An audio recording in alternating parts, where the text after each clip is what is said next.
আসসালামু আলাইকুম। বাংলাদেশের এমন একটি সুন্দর বিআইডিসি ফার্ম আছে যেখানে প্রকৃতি এবং কৃষি একসাথে মিশে আছে এবং এমন একটি জায়গায় আমি দাঁড়িয়ে আছি যেখানে বাংলাদেশের মোস্ট পপুলার একটি জায়গা বলতে পারেন, সূর্যমুখীর বাগান। ঠিক তার দুই পাশে সারি সারি নারকেল গাছ, বিশাল খোলা মাঠ আর নির্মল পরিবেশের জায়গাটা সত্যি মনকে শান্ত করে। সূর্যমুখী ফুল ফুটলে এই জায়গাটায় অসংখ্য মানুষ ঘুরতে আসেন। তখন পুরো এলাকা যেন সবুজ একটি স্বর্গে পরিণত হয়। ঠিক এই জায়গাটায় অসংখ্য ভ্রমর, অসংখ্য মৌমাছি, অসংখ্য পাখি সকলে একত্রে মিলিত হয় এবং সেই সাথে মানুষেরও সমাগম। এখন পুরো ফার্মকে সুন্দর ও সুরক্ষিত করতে চারিপাশে দেওয়াল নির্মাণ করা হচ্ছে।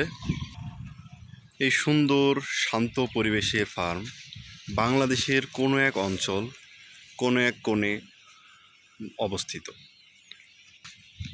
কত সুন্দর সারিবদ্ধভাবে নারকেল গাছ, কত সুন্দর পাখি, কত সুন্দর পাখির কিচিমিচি, সত্যি মনকে মুগ্ধ করার মতো একটি জায়গা। যাই হোক, এই ছিল আজকে আমার ছোট্ট একটি ভিডিও আপনাদেরকে দেখানোর জন্য। আশা করি ভিডিওটি ভালো লাগবে এবং আমার সাথে থাকবেন, চ্যানেলটিকে সাবস্ক্রাইব করবেন। আরও ভালো ভালো ভিডিও পেতে লাইক, কমেন্ট এবং সাবস্ক্রাইব করবেন। ধন্যবাদ। সকলের সুস্বাস্থ্য কামনা করছি। আসসালামু আলাইকুম।